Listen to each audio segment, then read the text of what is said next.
The subway graveyard.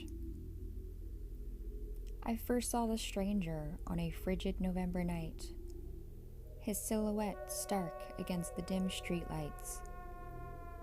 He stood at the edge of the sidewalk, motionless, as if waiting for something or someone. I couldn't shake the feeling that his presence was significant, an unspoken invitation to uncover a hidden truth. I was restless that night as I tried to go to bed, plagued by insomnia and the gnawing sense that my life had become stagnant. The stranger's silent vigil had piqued my curiosity, so I went out for a walk and happened to notice that the stranger was still there, like he was waiting for me. Before I knew it, I was following him. He moved with purpose, his steps echoing eerily in the empty streets. I stayed a cautious distance behind, my heart pounding with a mix of excitement and fear. We traversed familiar streets that soon gave way to unfamiliar alleyways. The buildings around us grew older and more decrepit. The air became heavy with a damp, musty scent. Still, the stranger pressed on, never once glancing back to acknowledge my presence. After what felt like an eternity, we reached an old, abandoned subway entrance. The iron gate that should have barred our entry was hanging open, rusted and broken. The stranger descended into the darkness without hesitation. I stopped at the top of the stairs, a sense of foreboding washing over me. But my curiosity won out. I followed him down. The subway was like a tomb. The air was thick with dust, and the faint smell of decay lingered. Our footsteps echoed through the deserted tunnels, the sound bouncing off the grimy tiles and graffiti-strewn walls.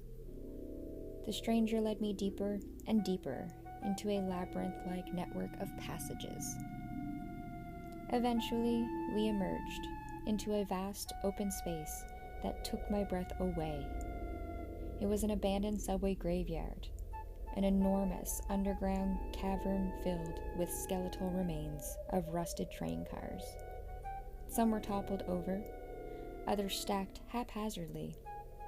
The ceiling was a tangle of twisted metal beams and broken concrete, giving the impression that the entire structure could collapse at any moment. The stranger stopped in the center of the graveyard and turned to face me for the first time. His face was obscured by shadows, but his eyes glowed with an unnatural light. He gestured for me to come closer. As I approached, a chill ran down my spine, and I could feel the weight of countless eyes watching me from the darkness. "You've come seeking answers," the stranger said in a voice that seemed to echo from all directions. "This place holds many secrets, but it also demands a price." I swallowed hard, my mouth dry. "What kind of price?" I managed to ask. "Your freedom," he replied. "Once you enter, leaving is nearly impossible." Panic surged through me, but my feet refused to move. "Why did you bring me here?" I demanded. "You followed," he said simply. "This place calls to those who are lost, who seek something more.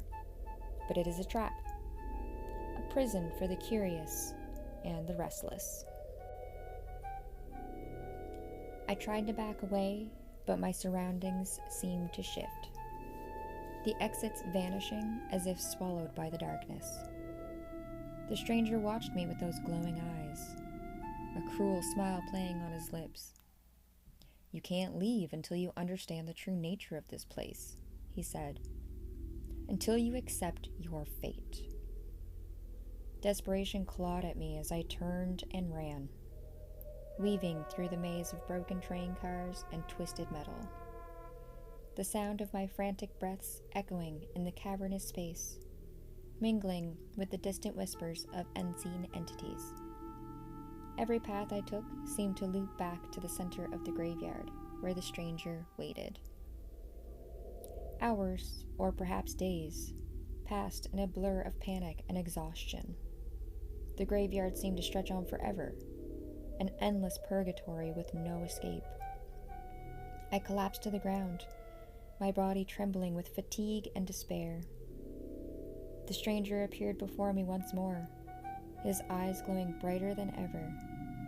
"Do you understand now?" he asked. I don't know," I answered. "What do you want from me?" "To accept your place here," he said. "To become part of the graveyard, to join the others who were drawn in by their curiosity." As he spoke, the shadows around me seemed to come alive, taking the shape of ghostly figures. They moved closer, their eyes filled with the same eerie light as the stranger's. I could see torment and resignation etched on their faces, a reflection of my own fate. "No," I whispered, my voice barely audible. "I can't stay here." "You have no choice," the stranger replied. "This is your destiny." With a final despairing cry, I fell to my knees, the weight of my hopelessness crushing me. The ghostly figures closed in, their cold, spectral hands reaching out to claim me. And then, everything went dark. I don't know how long I remained in that abyss, lost in the void between reality and the graveyard. When I finally awoke, I found myself back on the street where it all began. The stranger was gone, and the subway entrance was sealed as if it had never been disturbed. But I knew the truth. The graveyard is still there, waiting for its next victim. And deep down, I can feel its pull, a persistent tug at the edges of my mind. I had escaped, but I was never truly free. The graveyard had marked me, and its whispers haunted my every step.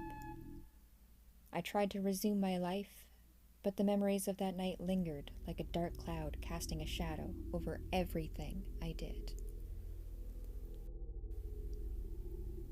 Now, as I walk the streets at night, I keep an eye out for the stranger, knowing that he will return someday. The graveyard is patient and knows that I will succumb to the call once more. When that day comes, I will be ready. I will follow the stranger back to the subway graveyard, and this time I will face my fate head on.